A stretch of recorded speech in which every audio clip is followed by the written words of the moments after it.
right, Mr. Richardson, can you hear me okay, sir? Yes, sir. All right, let me get you to raise your right hand, please. You swear the testimony you're about to give the court will be the truth, the whole truth, and nothing but the truth, so help you God. Okay? You don't have to speak up, okay? You You need need to speak up. Yes, sir.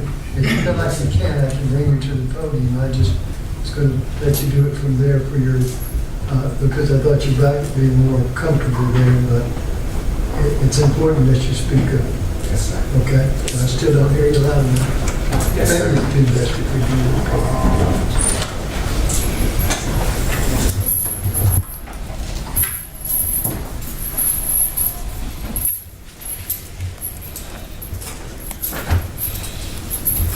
All right, Mr. Richardson, if I can get you to state your full name for the record. Chandler Zion Richardson. Okay. And how old are you? I'm 20 years old. And what is your date of birth? August 9, 2003. Okay. And how far did you go in school? Well, I currently got my GED. Okay. And you can read and write English? Yes, sir. I only ask you that, sir, to ask you this. Have you had a chance to go over the charging document with your attorney? Yes, sir. Do you understand the charges levied against you here today? Yes, sir. And you understand what each of those charges carry, having me just told the court exactly what you're facing and what those charges actually carry as a matter of law? Yes, sir. Okay. You understand that this is a non-negotiated plea. You understand that? Yes, sir. Do you understand what that means? That means that the state is requesting one thing, your attorney is requesting something different. Your attorney has asked for and will, of course, have an opportunity to tell the court why the court should not impose the sentence the state has requested. You understand that?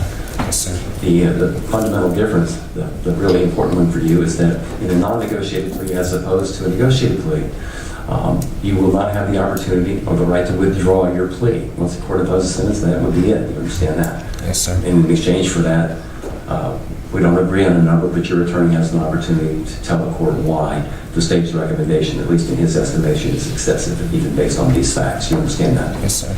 And you're ready to go forward? Yes, sir. Okay.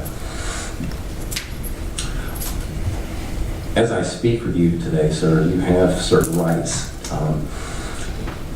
and you would be giving up those rights as part of a plea here today. In other words, there wouldn't be a trial. Those rights are a right to trial by jury, the right to be presumed innocent, the right to confront witnesses against you, the right to subpoena witnesses for your defense, the right to testify yourself and to offer other evidence, the right to have an attorney assist you throughout all of the proceedings up to and including trial, and the right not to incriminate yourself. You understand that because there won't be a trial, you would be giving those rights up. Yes, sir. Okay. And I assume, just based on what I see on your criminal history, you don't have any felony convictions yet. You understand that? Yes, sir. Is that correct? Yes, No sir. convictions yet.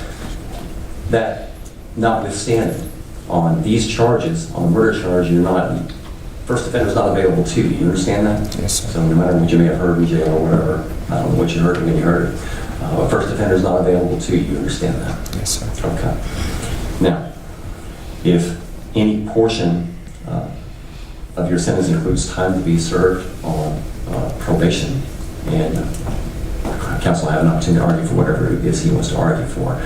But I want to go over the expectations that would be placed on you.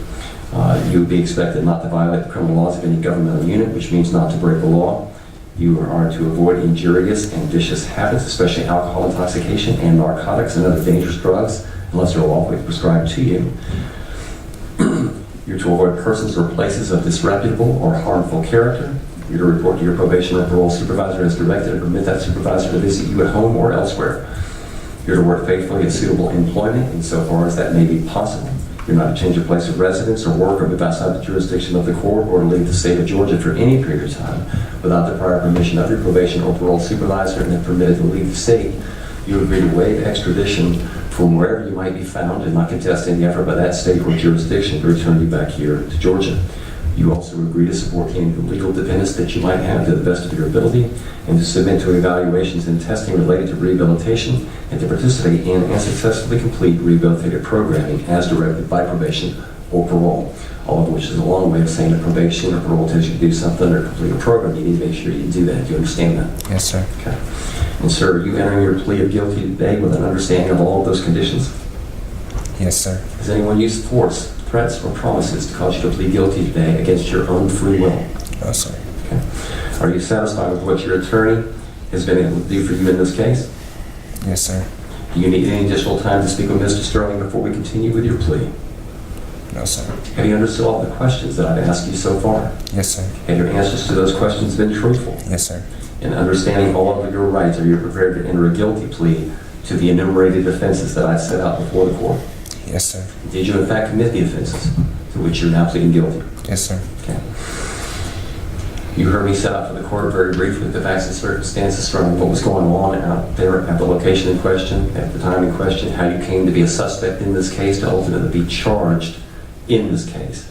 Understanding you may have some disagreement with some of the facts in the case, is that nonetheless essentially what was going on that night?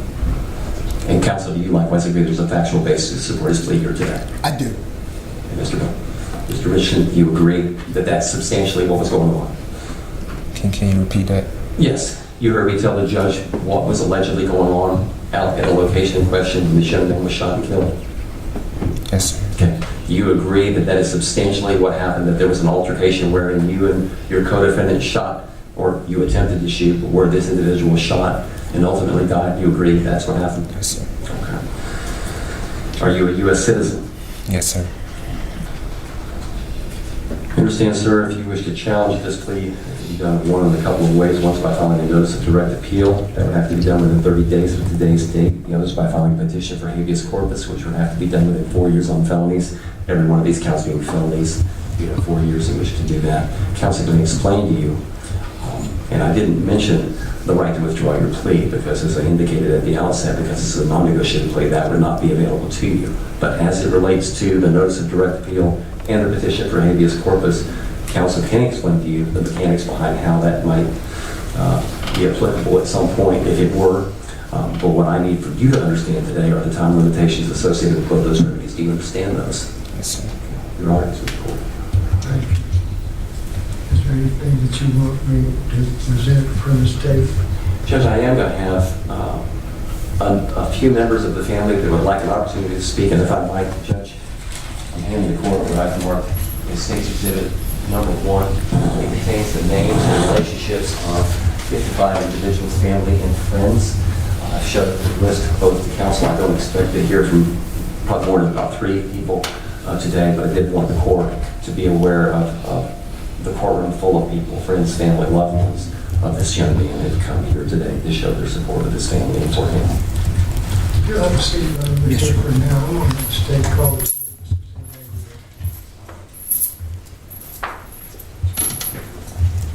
I want to do Brian first. But can I bring Brian out and send him out briefly? Want to do that first? Yes, and then we'll hear from the family. If we go up for just a, yeah. I'm ready to take it now.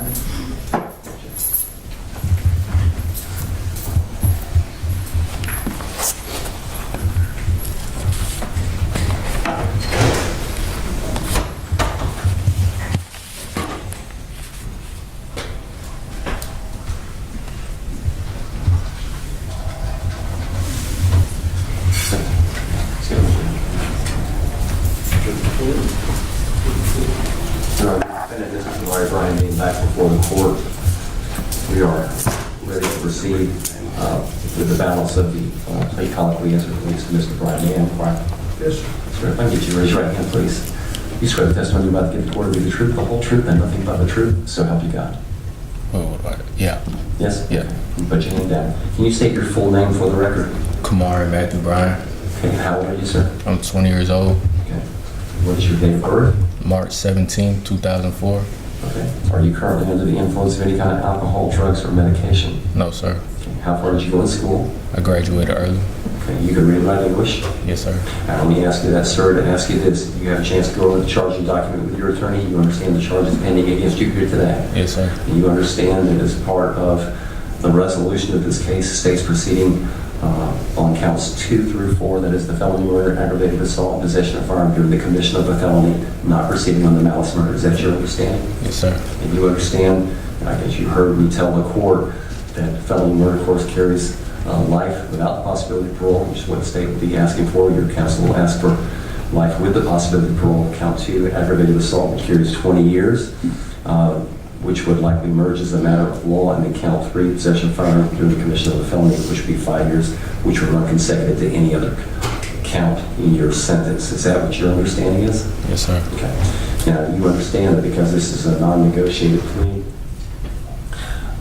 that is going to afford your attorney an opportunity to speak on your behalf and tell the court why you should be considered for life with the possibility of parole, and why, even on these facts, life without the possibility of parole, which is what the state's requesting, would be inappropriate. Is that your understanding as well? Yes, sir. Okay. You understand the distinction between a non-negotiated and a negotiated plea is that in a non-negotiated plea, if the court imposes a sentence, you don't have the opportunity to withdraw your plea. That's the benefit you get, or the benefit the state gets, for you having an opportunity to stand before the court and tell the court why you think that what the state's asking for is inappropriate.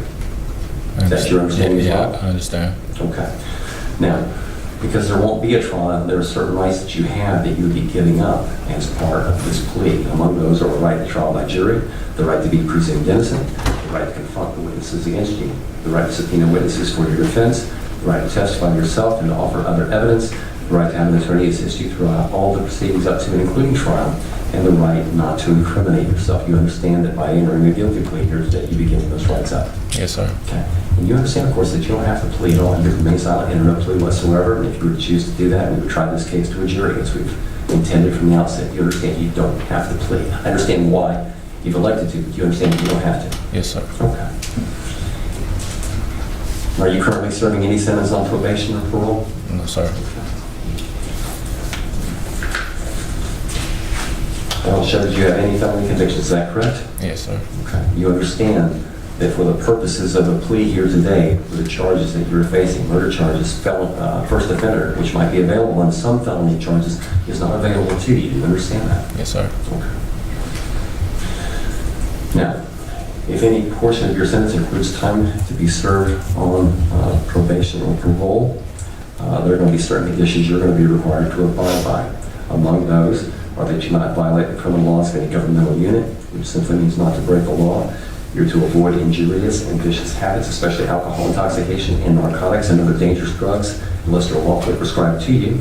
You're to avoid persons or places of disreputable or harmful character. You're to report to your probation or parole supervisor as directed and permit that supervisor to visit you at home or elsewhere. You're to work faithfully to suitable employment insofar as that may be possible. You're not to change your place of residence or work or move outside the jurisdiction of the court or to leave the state of Georgia for any period of time without the prior permission of your probation or parole supervisor. And if permitted to leave the state, you agree to waive extradition from wherever you might be found and not contest any effort by that state or jurisdiction to return you back here to Georgia. You also agree to support any legal dependents that you might have to the best of your ability and to submit to evaluations and testing related to rehabilitation and to participate in and successfully complete rehabilitative programming as directed by probation or parole. All of which is a long way of saying that a probation or parole tell you to do something or to complete a program, you need to make sure that you do that. Do you understand that, sir? Yes, sir. And sir, you enter your plea of guilty today with an understanding of all of those conditions. Yes, sir. You just speak up. Oh, sorry. Yes, sir. Okay. Has anyone used force, threats, or promises to cause you to plead guilty today against your own free will? No, sir. Are you satisfied with what your attorney, Ms. Drake, has been able to do for you? Yes, sir. And just so we're clear, I know we've addressed it at the outset, you had no issue whatsoever with Mr. Dobbins standing in for Ms. Drake to assist with this plea. Is that correct? Yeah, that's not a problem. Okay. Do you need any additional time to speak with Mr. Dobbins before we continue with your plea? No, sir. Okay. Have you understood all the questions that I've asked you so far? Yes, sir. And have your answers to those questions been truthful? Yes, sir. Okay. Is your decision to plead guilty today being made freely, voluntarily by you? Yes, sir. Yes, you're doing this because that's what you want to do today, yes? Yes, sir. Okay. And did you in fact commit the offenses to which you're now pleading guilty? Yes, sir. Okay. And you heard me tell the court very briefly the facts and circumstances surrounding what was going on at the location in question that night, outside David Buster's in the parking lot, how you came to be under suspicion of having been involved in this shooting and ultimately the death of this young man, how you came to be arrested and to ultimately be here today. Understanding that you may have some differences with some of the facts, is that nonetheless essentially what happened that night? You were involved in an incident wherein you and Mr. Richardson ended up shooting, in fact, actually ended up shooting Elijah DeWitt, causing his death. Is that correct? Yes, sir. And counsel, do you agree there's a factual basis to support his plea? Yes, I do. Sir, are you a citizen of the United States? Yes, sir. You can challenge your plea in one of a couple of ways. You're not going to be able to challenge it by withdrawing your plea because it's being non-negotiated. That remedy won't be available to you, but you will have an opportunity to file a notice of direct appeal. That would have to be done in 30 days of today's date. The other is by filing a petition for habeas corpus. That has to be done within 4 years on felonies. Everything you're pleading to here today is a felony, so you have 4 years in which to do that. Counsel can explain to you, Ms. Drake or Mr. Dobbs or both, how that works. If at some point it would appear to become applicable to you, but what I need for you to understand here today are the time limits associated with both those remedies. 30 days on the notice of direct appeal, 4 years on the petition for habeas corpus. You understand the time limits? Yes, sir. Your Honor, please have the record. And we would have some Yes. witnesses. What I'm going to do in his case is I'm going to accept his guilty plea. I do find that it's freely and voluntarily entered and that there's a factual basis for the plea. And I will send it to him after I hear from the state and the defense. Yes, Your Honor. And Mr. Bryan, as I indicated, Ms. Drake and Mr. Dobbs is aware of this as well. I wanted an opportunity to inquire of you. You've asked for an opportunity to enter a plea to life with the possibility of parole. And so I'm going to ask of you what occurred on that evening, how you came to initially have contact with Elijah DeWitt, how that contact, if there was more than one contact, how we ended up on the evening of October 5th, how it was that he came to be shot. I want you to walk this court and this courtroom through what happened and how it is that we all ended up here today. We shouldn't have did. Start from the day. I want you to start from when you first met Elijah DeWitt and walk me up through the shooting. Okay. So it was October 2nd. When you first met him? Yeah, it was October 2nd. Me, Chandler, and KJ, we were at the Dave & Buster's, and that's when Elijah and his friends were also at the Dave & Buster's, and we were trying to buy some weed for somebody, and we had came up to them and they said that they would sell us some weed, and that was pretty much it for that day. Then they had, I think it was, you said the 3rd? The 5th. Oh, the 5th? No, I'm talking about the whole little. Oh, when the actual deal took place? Yeah, the deal. I had no idea. You weren't there. Yeah, I wasn't there. That's I didn't right. take place in that, so I don't know how that went. But That's right. going to the 5th, so us three, the same three, me, KJ, and Chandler, we were basically just loitering and movie hopping, talking to a couple people that we knew at the mall and stuff like that. Let me, and I apologize for interrupting you, but I want to just jump in real quick. When we had an opportunity to look through your text messages, myself and Investigator Cleveland and others, it did appear that in addition to movie hopping, that there was, the text seems to read pretty clear that y'all were looking to hit a lick of some kind while you were there. Is that fair to say? Yeah, you can say that. Okay, I did say that. Would you say that? Yeah. Okay. Go ahead. All right. So as we're still in the Dave & Buster's, as we're still in the mall, the last location that we had ended up going to was the Dave & Buster's, and I heard that you had mentioned that we already knew Elijah was there. Me personally, I didn't know he was there, and I highly doubt that any of the other two knew that he was already there. But like I said, the last place we went to was the Dave & Buster's, and as we're going towards the exit, that's when KJ had seen Elijah and Elijah and his friend, that they were also leaving. That's when he had pointed him out to us. Right. And you can see that on the video. yeah. So, they leave, they exit out first, and that's when we exit out behind them. And me and Zion, me and Chandler go to the car, and KJ said he had to talk to somebody. I don't know if that was on the phone or if he saw somebody, but he stayed at the front. So me and Chandler, we went to the car, and when we had came up to the front to pick up KJ, as we're driving off, that's when I had realized I had left my keys, wallet, vape. I left something, I'm pretty sure it was my keys though. And that's when I told them to park the car. And we had drove and passed Elijah and his friend in the parking lot and parked the car. And before we got out the car, we was like, we should troll them, we should mess with them. We already ran off with their weed and never paid them. So that was the whole little idea, I guess you could say. When you say troll and mess with them, what does that mean for folks who don't know what that It means? is like make fun of them, like, haha, we took the weed and there's nothing you can do about it. That situation's over with. Right, because on the day of the sale of the marijuana, even though you weren't there, Right. there was in fact a sale. Elijah wasn't personally involved in that, but there was weed given over. It was not paid for. In other words, Yeah.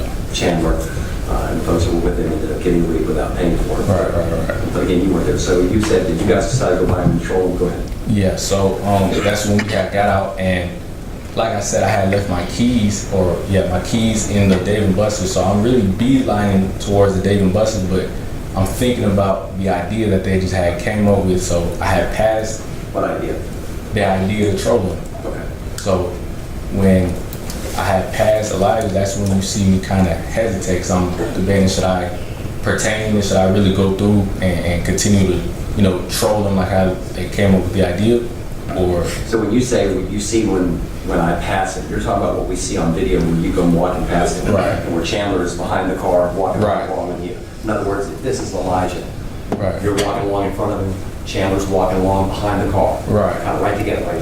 Right, and I didn't know he was on that side or KJ was following him on that side until I seen the video. I didn't know that was never talked about. One person would be on one side, another person would be on another side. Mhm. I found that out during the video, but like I said, that's when I had turned around and hesitated, and I made a decision that I'm a troll as well. Like I'm go through what they're gonna do. I'm a troll as well. So Now, just so we're clear, when you say we're going to troll as well, you would agree with me that making fun of somebody about stealing some weed from them is fundamentally significantly different than pulling a gun on them. Yes? right. Okay. And you don't take issue with the fact that you did in fact pull a gun on him. I was trying to scare him. That's why I had pulled out the gun. But you trying to scare him or not, you pulled the gun on him. You had the gun up to him, obviously. Right. I had to, yeah. So when I had pulled the gun out and he had confronted me, like we had a little confrontation, like when I looked at him, he had this look in his eye of like rage, and I got scared. And then that's when he started like running up to me and manhandling. Like we got into the little physical, I don't know how to say it, but we got into that little tussle, I guess you could say, where he was grabbing me and we were grabbing each other, and I just panicked. Let me go back to the beginning of the physical confrontation between you and Elijah, where you're going up to troll him, and then you said you were just trying to scare him. But when you come up to him, you literally walk up on him. You guys are basically chest to chest. You would agree with that? Video certainly shows I would say arm length instead of chest to chest. And you said he comes running up on you. Is it fair to say that when Elijah becomes aware that you pulled a gun on him, he starts basically pushing you away from him? You don't disagree with that? It's on the video. Yeah, I wouldn't disagree with that. And it was when he was pushing you away, that's when you got scared and shot him? Right. He never said anything to you, he didn't call you anything or anything like that? No, that was just an excuse, me not accepting responsibility for my actions. Now, you talked about the placement of different people and not being aware of who was where at certain times. Do I understand you to say that you weren't aware that KJ was helping, but you became aware that he was when he was sitting on the other side of the van with his gun? Honestly, he didn't have a gun, so I don't know how that came up. You don't think that he had a gun? No, I know he didn't have a gun. You know he didn't have a gun. Where you know that we had at least 3 handguns found in the car, either under you or Chandler. All right. You're saying that none of those 3 guns belong to KJ? No. Okay. Do you have any information for why? Because you were there, I wasn't. All right. For why KJ appears to be exactly where the witness says he was on the video, crouched beside the van, which is what the video shows, and why that witness would say he had a gun? I do not, because I was making a beeline towards the Dave & Buster's, so I don't know where he was at or what he was doing at that present time. So, Well, let me ask you this. Is it more accurate to say you never saw a gun in KJ's hand, or you know for a fact he didn't have it? No, I know Is it for a fact. possibly he did, No, he but didn't. you never saw it? no, he didn't have one. And you know that how? I know that because I was in the car with him. I was with him all day. Okay. He had that great big green jacket on, yeah? Yeah. Is there any chance he had a gun under that jacket that you didn't No, see? he did not have Did you a gun. frisk him? No, I did not. Okay. But it's your position that he didn't have a gun. No, That's your position. He did not have a gun. Okay. All right. Thank you, sir. All right. Let's let him have a seat over here, and I'll hear from the state's witnesses when we leave. Bring Mr. Bishop.